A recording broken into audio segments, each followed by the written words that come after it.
नमस्कार दादा, मी हर्षवर्धन जाधव, तुमचा तिसरा जावई। 26 मार्च 2003 ला तुमच्या मुलीशी माझं लग्न झालं। लग्न झाल्या 9व्या महिन्यातच आम्हाला आदित्य झाला आणि नंतर संजय आणि माझ्याशी वैवाहिक संबंध जे खरं म्हणजे अत्यंत महत्त्वाचे असतात ते तिने तोडले। ते आजपर्यंत नीट झालेले नाहीयेत आणि त्यावेळेला तशा पद्धतीच्या तिच्या वागण्यामुळे मला प्रचंड मानसिक त्रास व्हायचा आणि म्हणून मी मानसोपचार तज्ञांकडे जायला लागलो। मानसोपचार तज्ञांकडून मी काउन्सिलिंग घ्यायला लागलो। एवढंच नव्हे तर पुढे तिला पण मी अशा पद्धतीच्या मार्केटिंग काउन्सिलिंगला घेऊन जायला लागलो, पण ती काही यायला तयार नव्हती आणि त्यामुळे काय हो ती काही यायला तयार नव्हती आणि त्यामुळे नेहमीच घरात प्रॉब्लेम असायचे। आई सुद्धा वृद्धाश्रमात शेवटी निघून गेली अशी स्थिती होती। 2004 मध्ये विधानसभेची निवडणूक लागली। त्यावेळेला खरं म्हणजे शिवसेनेकडून मला ऑफर होती की तुम्ही तिकीट घ्या, परंतु ती ऑफर माझ्यापर्यंत पोहोचवली गेली नाही कारण त्याची जबाबदारी तुमच्यावर टाकलेली होती। जर त्याच वेळेला ती ऑफर मला मिळाली असती कदाचित मी त्यावेळेला आमदार झालो असतो, पण तसं झालं नाही।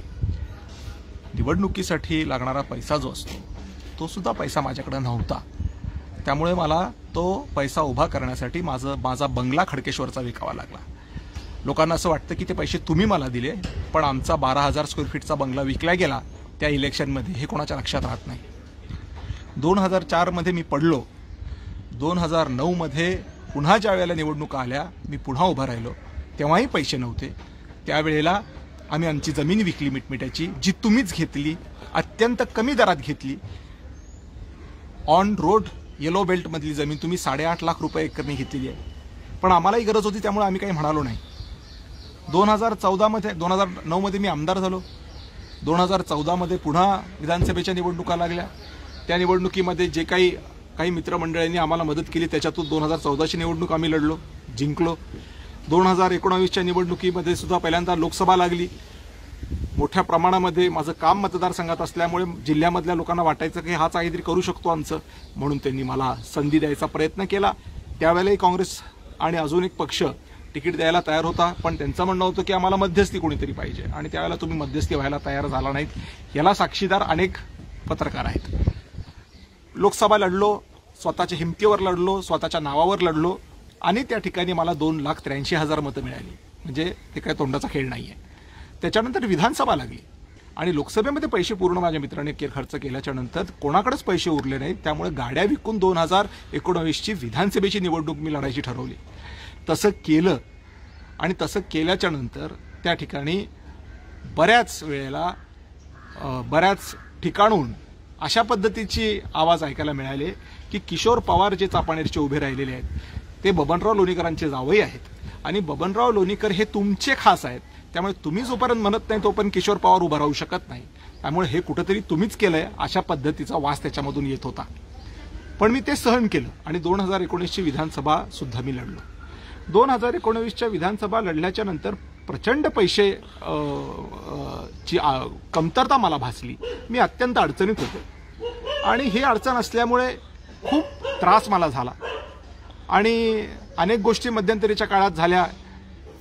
संजनाशी आणि माझे कुठलेही वैवाहिक संबंध नसल्यामुळे कुठेतरी मी पण निराश होतो आणि त्यामुळे मला पण कुठेतरी नवीन साथीदाराची आवश्यकता होती। मी काही करायचा प्रयत्न केला, त्याचा तुम्हाला राग आला आणि तुम्ही अॅट्रॉसिटीचा गुन्हा माझ्यावर दाखल केला। पोलीस स्वतः आम्हाला सांगतायत की तुमच्या सासरे आमच्या पाठीमागे लागलेत की अटक करा म्हणून। मग मी तुम्हाला भेटायला आलो दिल्लीला की तुम्ही हे का करताय सगळं। एक तर तुमची मुलगी नीट संसार करायला तयार नाही, तुम्ही मला मदत करायला तयार नाही, आता हे असं कसं होणार। तर तुम्ही उलटे मला एवढं धमकवलं की त्याला काही सीमा नाही। तुझ्यावर एवढे केसेस ठोकू, तुझ्यावर तेवढे केसेस ठोकू, तुला जेलमध्ये टाकू, तू मरशील जेलमध्ये, तुझी म्हातारी आई आहे, अरे लक्ष ठेव ती जेलमध्ये जाईल। तुम्ही माझ्या आईवर सुद्धा गुन्हा दाखल करायला कमी केला नाही दादा। 80 वर्षाच्या म्हातारीवर कोणी गुन्हा दाखल करतं का हो? पण तुम्ही केलं ते। शेवटी तिने अर्ज मागे घेतला पण तुमच्या मुलीने अजून अर्ज मागे घेतलेला नाहीये. चेक करा क्रांती चौक पोलीस स्टेशनला जाऊन. अशी स्थिती. आणि तुम्ही काय म्हणालात मला त्यावेळेला? काय बोललात तुम्ही? जरा नीट आठवा तुम्ही दादा. काय बोललात तुम्ही मला? की म्हणजे तुम्ही केंद्रीय मंत्री आणि तुम्ही काय म्हणताय की मी मुतलो तर माझी धार पण जाणार नाही एवढीच तुमची प्रॉपर्टी आहे. हे तुम्ही म्हटलाय की मी मुतलो तरी माझी धार पण इथपर्यंत जाणार नाही एवढीच तुमची प्रॉपर्टी आहे. आम्ही बघा कशा आहोत. तुम्ही हे पण म्हटला की जेव्हा तुमचे वडील कलेक्टर होते ते गाडीत फिरत होते, आम्ही एसटीने फिरत होतो, आता आम्ही हेलिकॉप्टरमध्ये फिरतो, तुम्ही कशात फिरता ते सांगा. मला दादा तुम्हाला एक लक्षात आणून द्यायची आहे गोष्ट की हा जो विषय आहे हा बाकी कशाचा नाही आहे. हा संस्कृतीतल्या फरकाचा विषय आहे. 40 वर्ष आम्हीही सत्ता भोगली, 40 वर्ष तुम्हीही भोगली. पण 40 वर्षात सत्ता भोगून आमच्या प्रॉपर्टीत वाढ झाली नाही, किमान कमी झाली. पण तुम्ही खडी फोडायला जात असताना आज हेलिकॉप्टरमध्ये फिरताय. कारण आम्ही आमची घरं भरण्यापेक्षा लोकांची घरं भरली आणि नेमकं तुम्ही वेगळं केलं. त्यामुळे आमच्या मतदारसंघामध्ये धरणं जास्त आहेत, आमचे शेतकरी सुखी आहेत, दुष्काळ कमी पडतो आमच्या मतदारसंघामध्ये. तुमच्या मतदारसंघामध्ये सतत दुष्काळ राहतो. त्यामुळे नेमकं राजकारण कशासाठी करायचं, कोणत्या संस्कृतीला धरून करायचं, हा प्रश्न आहे. खरं म्हणजे तुम्ही असंही म्हटला की तुमची आई म्हणजे माझी आई पावशर दूध आणते. माझी आई पावशर दूध का आणते माहितीये तुम्हाला? कारण ती मिडल क्लास फॅमिलीमध्ये आहे. आणि तिला काटकसरीने जगायची सवय आहे. तुम्ही म्हणाल की ती भिकारी आहे म्हणून ती पावशर दूध आणते, तर तसं नाहीये. तुमची बायको किती शिकलेली आहे दादासाहेब? तुमची मिसेस किती शिकलेली आहे? ताई आपल्या, मी त्यांना सलाम ठोकतो अशा माणसाबरोबर संसार करतायत. त्या किती शिकलेल्या आहेत? तुम्हाला माहिती आहे माझी आई काय शिकलेली आहे? माझी आई MA संस्कृत गोल्ड मेडलिस्ट आहे, बॉम्बे युनिव्हर्सिटी. चेक करा जाऊन. आणि तुम्ही तिला हिणवताय. तुम्ही म्हणताय की जाधवन बाईंचं वागणं चुकीचं आहे. मला आठवतं 10वं का 13वं होतं तुमच्या वडिलांचं. त्यावेळेला तुम्ही सगळेजण खुर्ची टेबलमध्ये बसला आणि माझी आई मातीत त्या पंक्तीत बसली. का बसावं तिने पंक्तीत? तुमची विहीण ना ती, मग तुम्ही तिला रिस्पेक्ट नको द्यायला? तुम्ही तिला मातीत बसवलं. तेव्हापासून तिने येणं बंद केलं, कारण तिचा पण स्वाभिमान कुठेतरी जागृत झाला. ती म्हटली की हे काय प्रकार आहे. त्यामुळे तुम्ही हे जे सगळं करताय ना, हे सगळं चुकीचं करताय असं मला वाटतंय. आता तुम्ही म्हणता तुम्ही पैसे कमवले नाही. अरे संस्कृती, मला मागाशीच म्हटलं संस्कृती नाही आमची, त्यामुळे मी नाही कमवले. तुमची संस्कृती वेगळी होती. तुम्ही किती शिकलेला आहात दादा? तुम्ही किती शिकलेला आहात? काय असाल नसाल, खोट्या डिग्र्या कोणाच्या नसतात, तुमच्या काय असतील देवालाच माहिती. पण माझे वडील सगळ्या जगाला माहिती आहे की IAS ऑफिसर होते. मग IAS ऑफिसर जास्त पैसे कमवू शकतो का एक चौथी नापास जास्त पैसे कमवू शकतो? साधा प्रश्न आहे. जर माझ्या वडिलांना पैसे कमवायचे असते तर माझ्याकडे आज एवढी प्रॉपर्टी असती की तुमच्या मुलीचं स्थळ माझ्याकडे घेऊन यायला लायकी सुद्धा नसती. माझ्या वॉचमॅननीच तुम्हाला हकललं असतं. एवढी प्रॉपर्टी आमच्याकडे असती जर माझ्या वडिलांनी पैसे कमवले असते तर. कारण माझे वडील IAS ऑफिसर आहेत. तुमच्यासारखा चौथी नापास जर एवढे पैसे कमवून मुतायची भाषा करतोय की मी मुतलो तर माझी धार जाणार नाही, तर माझे वडील जर मुतले असते तर त्याच्यातून हजारो रावसाहेब दानवे बाहेर पडले असते तर कोणाला कळालं नसतं. काय बोलताय तुम्ही? मला त्या दिवशी तुम्ही प्रेशर मारलं, दट्ट्या दिल्या. मला 2 महिने तुम्ही मुद्दामून दिल्लीत ठेवलं. कशासाठी ठेवताय? कशासाठी करता? तुम्हाला संसार बांधायचा आहे तुमच्या पोरीचा, मग तुमची पोरीला तुम्ही का सुधरवत नाही? अनेक वेळेला मी तिला संजनाला सांगितलं, सुधर, तू लोकांसमोर एक वागतेस, घरी वेगळं वागतेस, असं करू नकोस. मी अनेकदा तिला फॉरेन ट्रिप्सला घेऊन गेलो, कुठे कुठे घेऊन गेलो की तिला बरं वाटावं, कुठेतरी एक रियुनियन व्हावं, पण ते झालं नाही शेवटपर्यंत. तिने अगदी मागे घरी गेलो त्यावेळेला पण तिने मला सांगितलं की मी फ्लॅटमध्ये केलं होतं म्हणे भाड्याच्या, जे काही करायचं पण आता नाही करणार. म्हटलं किती वर्ष झाले संजना तू हेच म्हणतेस? तिला सुधारवण्यापेक्षा तुम्ही मला धमक्या देताय की जेलमध्ये टाकीन, तुझ्या म्हाताऱ्या आईला जेलमध्ये टाकीन, एवढे गुन्हे दाखल करून टाकीन, सगळ्या प्रॉपर्टीवर लिटिगेशन करीन, ह्याव करीन त्याव करीन. काय काय काय काय बोललात तुम्ही मला, किती भयंकर बोललात. ही काय पद्धत आहे? आणि केंद्रीय मंत्री म्हणतोय. तुम्ही अजून एक गोष्ट मला फार आश्चर्य वाटलं. तुम्ही म्हटलात काय की हर्षवर्धन तुझ्या पाठीमागं आता कुत्रं नाहीये. कारण अंबादास दानवेंनी तुमच्या घरावर जेव्हा दगडफेक केली त्यावेळेला कोणी तुमच्या संरक्षणासाठी आलं नाही.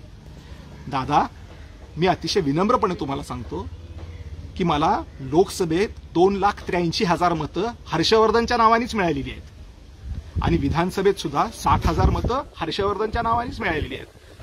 तुमच्यात जर दम असेल ना तर जरा मोदीचा चेहरा तुमच्या फोटोतून बाजूला करा बरं, बीजेपीचं कमळ तुमच्या ह्याच्यातून बाजूला करा बरं, आणि स्वतंत्र उभे राहा बरं जालना लोकसभा मतदारसंघामध्ये. मग मला बघू दे तुम्हाला किती मतं मिळतात. तुमच्या मुलाला उभं करा म्हणा विदाऊट बीजेपी तिकीट, विदाऊट पैसे बीजेपी तिकीट. कारण माझे जे काही 60,000 मतं मला मिळाली होती ते विदाऊट पैसे मिळाली होती. मी कोणाला चहा सुद्धा पास दिला नव्हता. तेवढं मतदान जर तुम्ही कधी घेऊन दाखवलं भाजप बाजूला ठेवून, तर मी म्हणेन की तुमच्या दम आहे. आता मी ते जर मला माहिती तुमच्यात तो दम नाहीये, तुम्ही कधीच करू शकत नाही. कारण पक्षश्रेष्ठींचे पाय चोळल्याशिवाय तुम्हाला जमत नाही. अमित शहा तुमच्याकडे मुक्कामाला, आमका मुक्कामाला, ढमका मुक्कामाला, मोठी मोठी लोक तुमच्याकडे मुक्कामाला. का? कारण ते काहीतरी उपलब्ध करून देतात तुम्हाला. त्याच्यापेक्षा मला करून दाखवा ना तुम्ही पण पक्ष काहीतरी. नाही तर मी म्हणतो तुम्हाला, तुम्ही जे शब्द मला वापरले, मी म्हणतो तुम्हाला की मी मुतलो ना तरी माझी धार तिथपर्यंत जाणार नाही. एवढीच मतं तुम्हाला आहेत. केव्हा? जेव्हा तुम्ही विदाऊट बीजेपी, विदाऊट पैसे निवडणूक लढाल.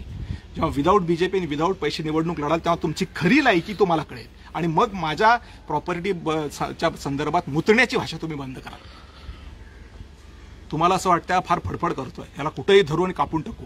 एक गोष्ट मी तुम्हाला सांगतो आज, ह्याच्यापेक्षाही तुमचे छक्केपंजे असलेले सगळे व्हिडिओ मी काढलेले आहेत. आणि मी ते सगळे व्हिडिओ खरं म्हणजे काढले ह्याच्यासाठी होते कारण मला एवढा वैताग आला होता. कारण एकतर तुम्ही केंद्रीय मंत्री, आम्ही कोणीच नाही. त्यामुळे आम्ही तुमचं काय वाकडं करणार? तुम्हीच वाकडं करणार. जे करणार ते तुम्हीच पोलीस धाडणार, तुम्हीच कोर्ट चालवणार. त्यामुळे मी असं ठरवलं होतं की त्यात सुसाईडच करून टाकू. म्हणून मी व्हिडिओ बनवले होते काही, आणि मी ते सगळ्या प्रमुख वकिलांना पाठवलेले आहेत. लक्षात ठेवा, ज्या दिवशी माझा घात होईल, एक तर तुम्ही मला माराल किंवा पोलीस अंगावर सोडाल किंवा अनेक लफडी तुम्ही कराल, त्यावेळेला हे व्हिडिओ बाहेर येतील. कारण त्यावेळेला मी सुसाईड केल्याशिवाय राहणार नाही.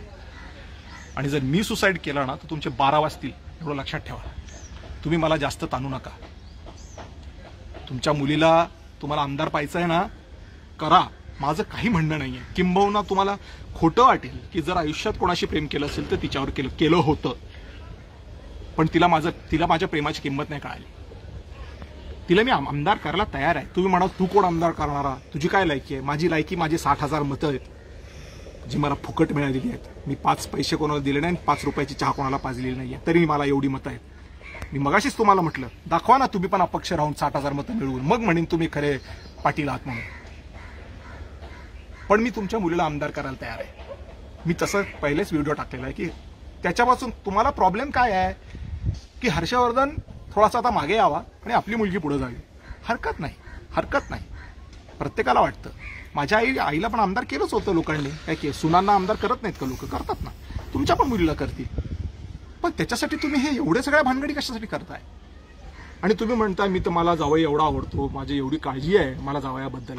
8 महिने मी घरी आलो नाही तर कुत्र्याने सुद्धा मला फोन करून विचारलं नाही की तू कुठे आहेस, जेवलास का, काही खाल्लं का, काही केलं का, काही पैसे कमवले का, काय केलंस, जगलास कसा.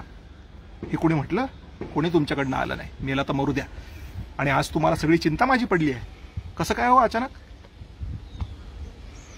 नाही तुम्ही कारखान्यात कधी मदत केली? हिराजी महाराज कारखान्यात बंद करू क्या? कधी ऑफ हो गया? कधी हिराजी महाराज कारखान्यात मध्ये मदत केली का तुम्ही? का तुम्ही कन्नड कारखान्यात मला कधी मदत केली? का एखाद्या तालुक्यातल्या निधीसाठी तुम्ही मला मदत केली? कशासाठी मदत केली तुम्ही मला? हिराजी महाराज कारखाना तर झालाच नाही. भाजपचं सरकार, तुम्ही त्याच्यात प्रदेशाध्यक्ष तरी झाला नाही. तुम्ही अक्षरशः आमच्या कार्यकर्त्यांकडून 10% पैसे घेतले आणि त्यांना निधी दिला. शिरोडी, आवराळा, आडगाव, जेहूर नावं सांगतो ना गावांची, आणि त्यांना 10% त्यांच्याकडनं घेऊन त्यांना 25-15चे पैसे दिले. आणि मला 5 रुपये नाही निधी माझ्या मतदारसंघात, मी आमदार असताना तुम्ही माझे सासरे असताना. काय एवढं घोडं मारलं हो तुमचं? मी खरं म्हणजे एवढंच म्हणेन, मी एवढंच म्हणेन की तुम्हाला आता जसं जगायचं तुम्ही जगा. माझं काही म्हणणं नाही. मी कन्नड तालुक्याचं तोंड बघणार नाही. तुम्ही जर म्हटला तरच प्रचाराला येईन, तुम्ही नाही म्हटला तर येणार नाही. पण आता तुम्ही व्यवस्थित जगा आणि मलाही व्यवस्थित जगू द्या. आणि जर तुम्हाला भानगडीच करायच्या असतील, तुम्ही म्हणणार एवढा व्हिडिओ टाकला ना आता याला ठोकूनच काढतो, तर काढा ठोकून. मी तसाही मेंटल हॉस्पिटलमध्येच गेलो होतो. तुम्ही एवढं छळलं मला की मला शेवटी डिप्रेशन येऊन सुसाईड करावं असे वाटले. मी अंतूर किल्ल्यावर जाऊन आलो. अंतूर किल्ल्यावर गेलो मी जीव द्यायला. पण तुम्हाला काय फरक पडतो? मी जीव दिला तर 4 दिवस तुम्ही रडा, 5व्या दिवशी तुमच्या पोरीला आमदार करा, तुम्हाला काय फरक पडतो? पण माझ्या आईला आणि माझ्या मुलाला तर पडतो ना, त्यांना माझ्याशिवाय कोणीच नाही. पण जर तुम्ही आग्रहच धरला की आता याला ठोकायचाच, तर तुम्ही मला नक्कीच ठोकू शकता, कारण अमित शहा तुमचा माणूस आहे. कुठूनही धरून आणाल आणि उडवून टाकाल किंवा काही कराल. तुमच्याकडे शक्ती आहे, माझ्याकडे काहीच नाही. त्यामुळे आता तुम्हाला जे काय करायचं आहे ते तुम्ही करा. पण तुम्ही काहीही वेळ वाकडं केलं तर एवढं लक्षात ठेवा, मी जीव देऊन टाकेल आणि तुमचे व्हिडिओज व्हायरल होतील. तुमचे व्हिडिओज व्हायरल होतील. तुम्ही नकाटायचं. तुम्हाला कळेल की हा मेला तर हा आपलं गापली घाण करून गेला. त्यामुळे मला पण जगू द्या, तुमची पोरगी जगवा, तुमच्या पोरीला खुश ठेवा, तिला राजकारण करू द्या, माझी आमदारकी तिला सप्रेम भेट, माझं काही म्हणणं नाही. माझे कार्यकर्ते पण जे असे आहेत ज्यांना पैसे पाहिजे असतात ते पण खुश राहतील, 4 पैसे त्यांच्या घरात येतील. काही कार्यकर्त्यांचं आमचं म्हणणं होतं की दादांनी स्वतःही कमवलं नाही आणि आम्हालाही कमवू दिलं नाही. कमीत कमी ते तरी खुश होतील की आता वहिनी 4 पैसे स्वतःही कमवतील आणि आम्हाला पण कमवू देतील. मी जाईन संजनाच्या प्रचारला, का नाही जाणार? मी जाईन नक्की. त्यामुळे त्याच्याविषयी तुम्ही निश्चिंत राहा.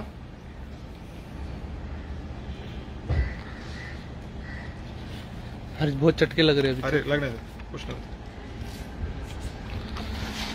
कुछ इंपॉर्टेंट छूटना नहीं चाहिए.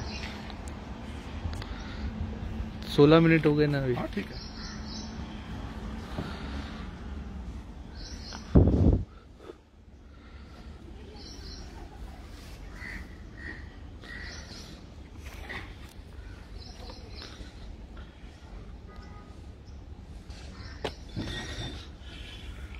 तर मला असं वाटतं की सगळे मुद्दे कव्हर झालेले आहेत. मी पुन्हा एकदा अतिशय विनम्रपणे नतमस्तक होऊन तुम्हाला विनंती करतो, दादा माझा पिच्छा सोडा. तुमच्या मुलीला मी माझा बंगला द्यायला तयार आहे. मी फक्त प्लॉट तिला देणार नाही हर्षवर्धन बिल्डिंगचा, कारण तो माझ्या वडिलांचा आहे, म्हणजे तो माझ्या आईचा प्लॉट आहे. तुम्ही तिथे निळे झेंडे लावणार, पिवळे झेंडे लावणार, पुन्हा तमाशा करणार, मला हे माहिती आहे. कारण तुमची हाव सुटत नाही. 20,000 कोटीचे मालक तुम्हाला 10 कोटी सुटत नाहीत, मला माहिती आहे ना. ते तुम्ही करणार, ते तुम्ही काय सोडणार आहे? पण मी तो प्लॉट तुम्हाला देणार नाही, कारण तो माझ्या नावावर आहे. आणि एक पिशोरची जमीन आहे, ती मी तुम्हाला देणार नाही. बंगला संजनाला मी द्यायला तयार आहे. तुम्ही घ्या आणि आनंदाने तिला त्या घरात ठेवा, आनंदाने कन्नडचं राजकारण करा. मी आता इथून कोचिंगला चाललेलो आहे, त्यामुळे त्या ठिकाणी आता मला डिस्टर्ब करू नका. तुम्ही कुठेही पोलीस पाठवले, तुम्ही काही भानगडी करायचा प्रयत्न केला, तुम्ही मला अडकवायचा प्रयत्न केला, तर मी सायनाइडच्या पिल्स माझ्याबरोबर ठेवलेल्या आहेत. तुम्ही जर काहीही करायचा प्रयत्न केला तर पुन्हा एकदा सांगतो, मी सायनाइडच्या पिल्स माझ्याबरोबर ठेवलेल्या आहेत. काहीही लफडी तुम्ही केली तर मी जीव देऊन टाकेन. आणि मी जीव देऊन टाकला तर तुमचं रेकॉर्डिंग व्हायरल होईल. तुमचं रेकॉर्डिंग जर व्हायरल झालं तर तुमची पंचायत होईल. त्यामुळे कृपा करा, तुम्ही जगा आणि मलाही जगू द्या. संजनाला जेव्हा जेव्हा मी हवा असेल तेव्हा मी येऊन तिला काय पाहिजे असेल राजकीय मदत ती करायला मी तयार आहे.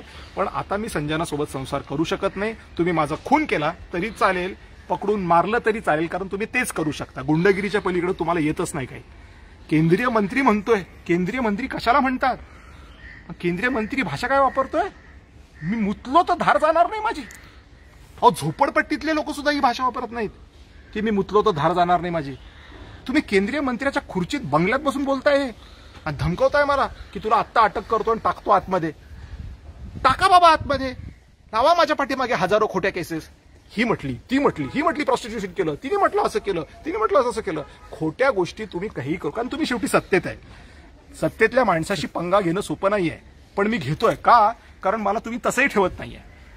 मी विचार केला होता घरी परत आल्याच्या नंतर, आता लिहून जेव्हा घरी परत आलो त्यावेळेला, की आपण नाही संजना ऐकत तरी पण आपण रेटूया संसार. पण प्रश्न असा झाला की तिथं जाऊन सुद्धा ती ठीक व्हायला तयारच नाही. मला तुम्ही परत डिप्रेशनमध्ये टाकणार, सुसायडल थॉट्स येणार मला. संस्कृती चुकीची आमच्या आईवडिलांनी घालून दिलेली. तुमच्या आईवडिलांनी जी संस्कृती घालून दिली होती त्या पद्धतीने तुम्ही वागला. आमच्या आईवडिलांनी जी संस्कृती घालून दिली त्या पद्धतीने आम्ही वागलो. त्यामुळे जे काही आम्ही आहोत ते असे आहोत. फक्त आमचा स्वाभिमान आमचं भूषण आहे, आमच्याकडे पैसा नाही आहे. त्यामुळे तुम्हाला हवं ते तुम्ही करा. तुम्हाला या व्हिडिओमुळे त्रास होईल, काय होईल, तुम्ही मला काय ठोकाल काय नाही ठोकाल, करत राहा. पण एवढं सगळं करत असताना एवढं मात्र लक्षात ठेवा, ज्या दिवशी माझा जीव जाईल त्या दिवशी व्हिडिओज बाहेर पडतील. जय हिंद, जय महाराष्ट्र.